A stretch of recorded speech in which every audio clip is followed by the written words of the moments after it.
Oke, saya mulai saja. Bismillahirrahmanirrahim. Assalamualaikum warahmatullahi wabarakatuh.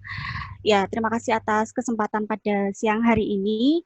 Saya di sini akan menjelaskan mengenai proses pengambilan keputusan yang efektif. Jadi, selama WFA maupun setelah WFH ini mungkin bisa dipergunakan oleh Bapak Ibu sekalian, gitu ya. Nah, untuk definisinya gitu ya, sebetulnya sudah dijelaskan sedikit oleh Pak Ragil, terutama kaitannya dengan ergonomi itu sendiri gitu ya. Nah, ergonomi itu sendiri sebenarnya kita bagaimana caranya tugas itu cocok dengan si manusianya atau human-nya gitu ya. Karena setiap tugas itu si manusia dalam mengerjakan itu kan punya kapabilitas dan limitation gitu ya, keterbatasan. Nah, sehingga keterbatasan tadi bagaimana kita mengelolanya menggunakan tools, protokol gitu ya, training gitu ya sebagai intervensi ini sehingga bisa menghasilkan performance yang luar biasa gitu ya.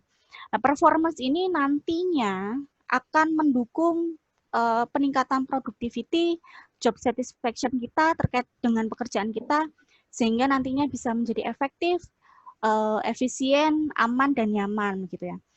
Nah, namun kalau dengan kaitannya pengambilan keputusan, tentu ranahnya bukan di fisik gitu ya, tapi di kognitif.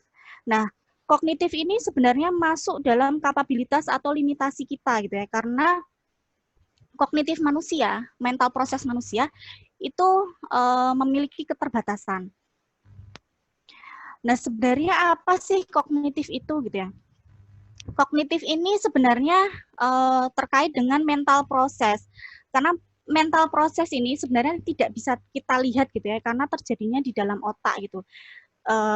Berisi atau proses-proses yang ada itu termasuk berpikir, mengetahui, mengingat, menilai, dan memecahkan masalah gitu ya. Jadi bagaimana kita memiliki suatu masalah, kita bisa problem solving gitu ya. Nah, sehingga mental proses ini sangat penting, harus kita latih gitu ya di dalam otak kita, tapi kaitannya dengan stimuli. Nah, stimuli itu kaitannya ada sensasi, attention, perception, memory, thinking, reasoning, judgment, dan motor respon itu sendiri. Jadi menstimuli kita itu dari luar itu stimulinya seperti apa. Nah, ini adalah model human information processing yang ada di dalam otak kita gitu ya. Jadi segala hal yang kita lakukan itu ternyata ada stimulinya dari luar. Stimuli, mohon maaf, ada stimulinya gitu ya dari luar. Nah, stimuli ini kaitannya dengan hal-hal yang kaitannya dengan informasi. Informasi, data, maupun pengetahuan yang selama ini kita dapatkan. Begitu pula dengan pengalaman. Jadi pengalaman yang terdahulu yang pernah kita dapatkan itu seperti apa, yaitu kita simpan dan kita bisa angkat lagi gitu ya kalau ada stimulinya. Contoh misalnya saat ini saya ada masalah nih gitu. Masalah yang ada sebagai stimuli, kemudian otak kita berpikir ada short term memory atau memori jangka pendek kita gitu ya. Kemudian kita persepsikan itu seperti apa. Persepsi ini kita recall atau kita lihat lagi dari long term memory yang ada. Kaitannya dengan memori kita ya, berkaitan juga dengan working memory. Nah, dari persepsi ini kita mengambil decision atau keputusan dan respon yang harus kita lakukan untuk eksekusi kaitannya dengan nanti ini respon yang di luar ya, di luar tubuh kita akan mengambil tindakan seperti apa. Nah, itu dipengaruhi oleh yang ada di dalam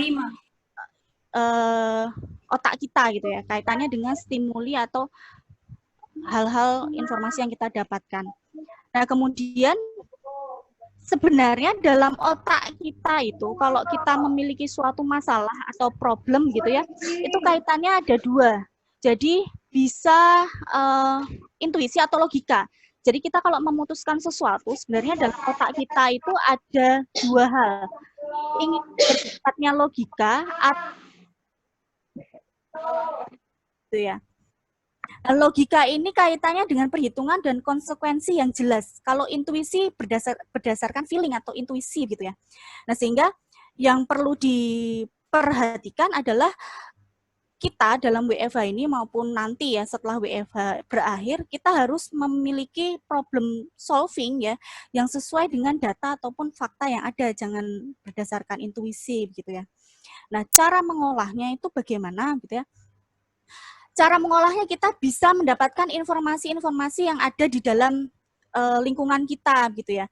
Tadi sudah sempat saya jelaskan sedikit gitu ya, bahwa kita dalam mengambil keputusan itu kaitannya dengan informasi yang kita dapatkan atau knowledge yang kita dapatkan. Tetapi yang sekarang terjadi, informasi yang ada yang kita dapatkan itu semakin banyak gitu ya. Jadi kita buka HP aja, buka Instagram, buka Facebook, mungkin Twitter, itu informasinya sangat banyak. Dan sebenarnya informasi-informasi tadi tidak semuanya kita butuhkan gitu ya, sehingga perlunya kita sortir informasi, mana sih sebenarnya informasi yang memang kita dapatkan dan mana yang tidak gitu ya. Nah, ini ada information gap di sini karena memang more data itu tidak sama dengan more information gitu ya, sehingga kita harus pintar memilih, ibaratnya satu-satu dulu lah yang dikerjakan, mana informasi yang memang kita butuhkan. Nah, kemudian dari informasi tadi itulah knowledge kita gitu ya, knowledge kita. Ya dari segi pengalaman, mungkin tadi informasi yang ada, data yang ada, maupun pengalaman terdahulu yang pernah kita dapatkan. Nah, ini akan mempengaruhi cara atau model berpikir kita. Kita melakukan penalaran itu seperti apa gitu ya, berdasarkan knowledge tadi gitu ya. Nah, knowledge tadi mengubah cara berpikir kita atau penalaran kita. Nah, bisa dilihat bahwa thinking ini tadi adalah cara untuk memodelkan gitu ya. Jadi kita memodelkan dunia atau permasalahan yang ada itu sesuai tujuan atau rencananya gitu ya. Kita punya masalah, contohnya kita punya masalah, kemudian kita fokus pada masalah itu, fokus pada solusinya, kemudian goalnya itu apa. Nah, itu dalam otak kita secara tidak kita sadari akan memodelkan gitu ya. Nah, sehingga sangat penting tadi pengetahuan tadi kita dapatkan, kita kumpulkan gitu ya, sehingga memanipulasi otak kita sendiri secara mental untuk kegiatan penalaran, pemecahan masalah dan memahami gitu ya. Sehingga bagaimana sih sebenarnya making decision atau membuat keputusan secara efektif dan efisien gitu ya. Nah, tapi perlu dipahami bahwa semakin bertambah usia ya, tapi semakin banyak pengalaman itu mungkin akan semakin melatih cara kita mengambil keputusan. Karena terkait dengan pengalaman-pengalaman tadi. Nah, sehingga harus dilatih. Cara mengambil keputusan atau menyelesaikan suatu masalah itu harus dilatih. Melatih otak kita itu sendiri sebenarnya sudah sangat sering ya kita jumpai, mungkin di SMA atau kuliah gitu sering kita jumpai, sebenarnya sudah banyak cara-caranya. Nah, ini saya perkenalkan lagi gitu ya. Yang paling dasar adalah the formal logic base gitu ya. Yang pertama adalah comparison atau membandingkan. Jadi biasanya kita membandingkan, kalau ini kan berdasarkan objek gitu ya. Kalau kita punya masalah atau tugas atau mau mengambil keputusan, kita biasanya membandingkan dengan yang terdahulu atau yang sebelumnya. Kemudian kita cari kemiripan atau perbedaannya.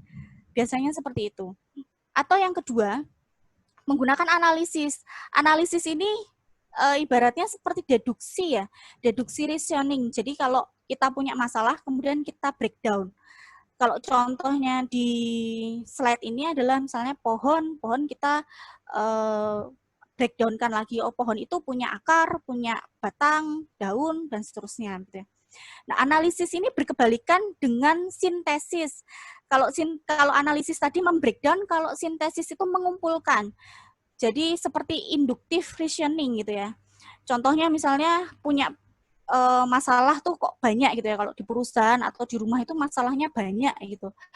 Kemudian kita induksikan sebenarnya permasalahan utama itu apa sih gitu ya.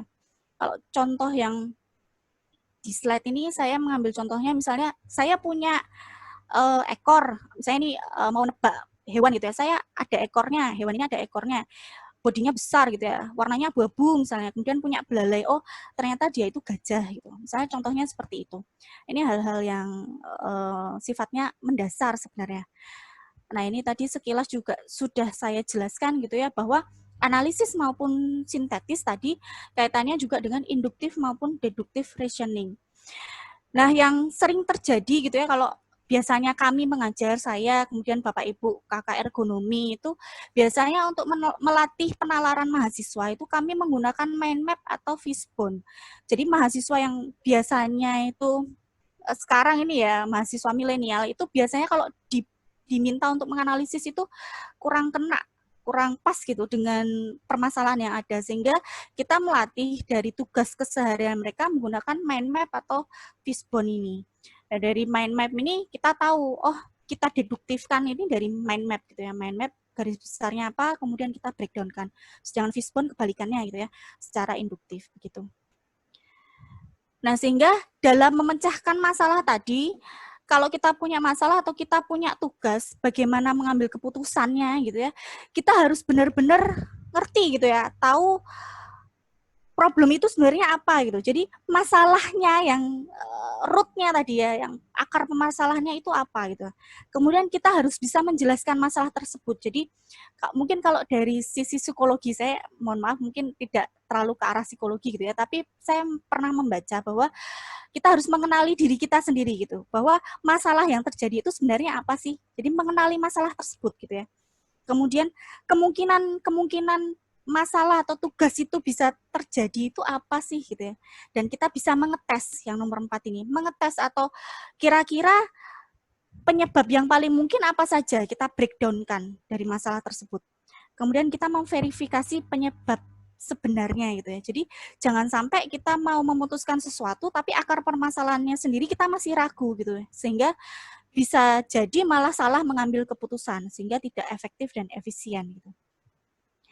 Nah, ini yang prinsip dari pengambilan keputusan tadi, bahwa kalau kita punya masalah atau kita punya tugas ya hanya dua, to do nothing atau to do something gitu ya. Nah, to do something kaitannya dengan tadi problem solving-nya ada. Alternatif solusinya apa sih dari permasalahan yang sebenarnya, sampai dengan kita memutuskan sesuatu dan kita melakukan ibaratnya insya Allah ini adalah best solution gitu ya. Dan kita respon tadi keluar setelah dapat stimuli gitu ya, kita respon keluar sebagai action plan itu apa, dan kita melakukan aktivitas kita apa gitu ya di luar gitu ya, yang terlihat gitu, tindakan kita yang terlihat di luar itu apa gitu. Nah, itu adalah cara pengambilan keputusan yang efektif gitu ya, sehingga sebenarnya kita harus terus berlatih gitu ya. Jika ada suatu masalah atau ada tugas, kita memang harus melatih pola penalaran kita gitu ya. Karena memang tidak dalam waktu semalam gitu ya, itu harus kita latih terus. Nah, tetapi yang sering terjadi ini case gitu ya, ada beberapa bias sebenarnya. Ada beberapa bias dalam pengambilan keputusan yang salah itu karena adanya logical fallacy. Logical fallacy ini kaitannya dengan sesat logika. Jadi kesalahan penalaran gitu ya. Karena dia argumentasinya aja sudah salah gitu ya. Kenapa kok bisa terjadi gitu ya. Misalnya ini contohnya dulu. Misalnya gambar yang di atas ini, semua kucing itu kakinya 4 gitu. Dan saya punya 4 kaki gitu ya. Berarti saya kucing. Padahal kan salah gitu ya. Kemudian yang gambar yang di bawah mengatakan bahwa orang-orang itu meninggal karena kanker itu sebelum sigaret itu ditemukan gitu. Jadi sebenarnya smoking itu tidak menyebabkan kanker gitu ya. Nah, itu adalah keputusan atau kesimpulan yang salah gitu ya, sehingga hal-hal ini tadi harusnya kita bisa memilah yang tadi ya, information gap itu kita harusnya bisa memilah di situ gitu.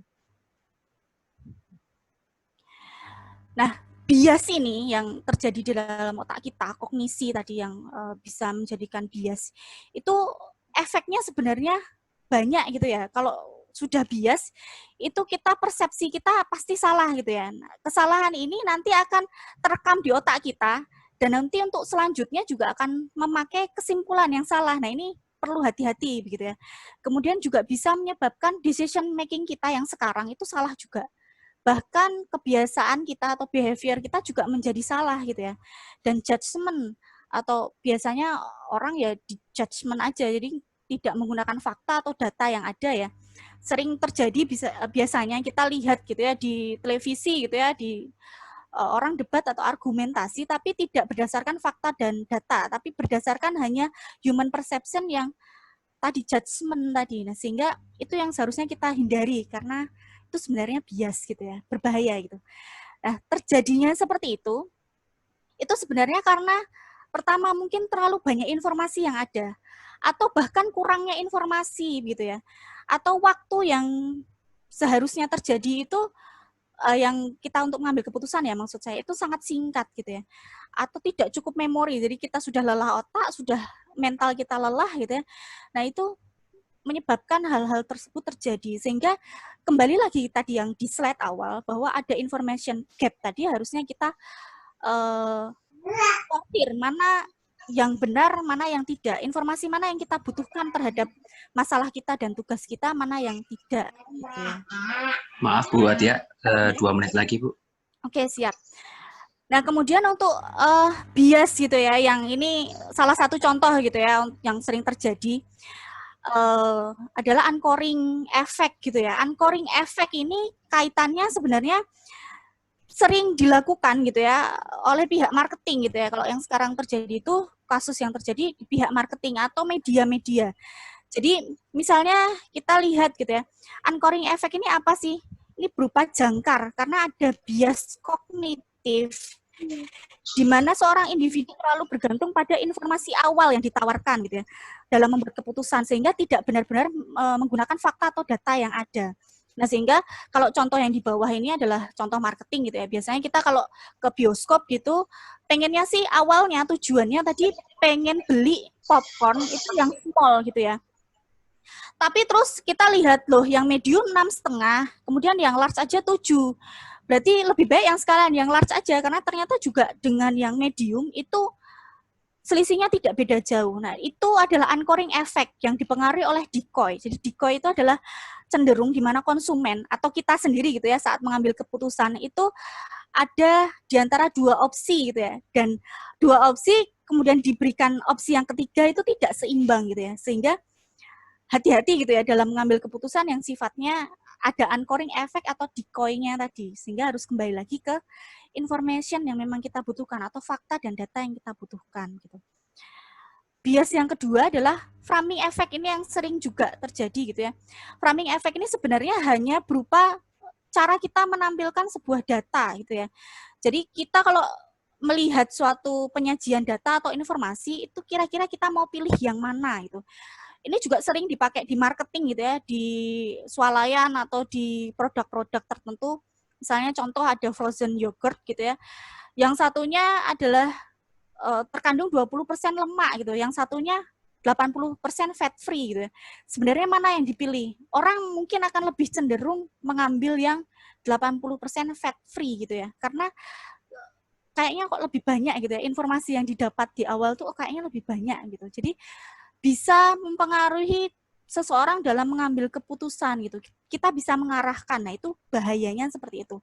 Jadi, kalau kita membaca sesuatu, lihat dulu, cek dulu data itu berasal dari mana, data faktanya seperti apa, kemudian baru kita mengambil tindakan atau keputusan. Karena bisa jadi dari informasi tadi, karena sebenarnya tidak valid datanya, itu bisa mengarahkan kita gitu ya. Nah, itu yang bahaya itu. Dan kalau dari segi marketing kita jualan produk itu biasanya sering sekali menggunakan ini. Atau ini yang contoh lain, ini contoh yang saya ambil dari buku gitu ya. Jadi membayangkan contoh aja mungkin sekarang ya COVID ini gitu ya. Amerika Serikat sedang mempersiapkan wabah gitu ya, penyakit di Asia gitu yang tidak biasa. Kemudian diperkirakan akan membunuh 600 orang misalnya. Kemudian kita di Badan Kesehatan Dunia misalnya suruh memilih program mana yang bisa menyelesaikan masalah. Ada A dan B, yang A itu 200 orang akan selamat, program A ya, atau program B sepertiganya dari 600 itu akan selamat, atau 2/3-nya itu tidak selamat. Nah sebenarnya kan sama ya, A dan B ini sama gitu ya, tapi bagaimana cara kita menampilkan data itu sehingga orang itu kemudian tertarik. Nah makanya kita saat ini bekerja di rumah gitu ya, atau nanti setelah WFH ini perlu hati-hati dalam mensortir data atau fakta yang ada di media massa atau dimanapun gitu ya, karena banyak data-data yang mungkin hoax dan tidak valid gitu ya, sehingga mengarahkan kita pada keputusan yang salah gitu. Nah ini kalau dari Agim nih ya, saya suka banget gitu ya dengan kata-kata beliau bahwa semangat mencari solusi. Jadi kalau kita ada masalah, ada tugas itu kita fokus pada solusi yang terbaik gitu ya. Jadi bukan mempermasalahkan masalahnya. Begitu kira-kira dari saya. Mungkin kalau nanti ada yang ditanyakan di sesi tanya jawab. Terima kasih. Assalamualaikum warahmatullahi wabarakatuh. Saya kembalikan kepada Pak Songsa. Terima kasih Pak. Waalaikumsalam warahmatullahi wabarakatuh. Alhamdulillah, bagus sekali Bu Atia. Jadi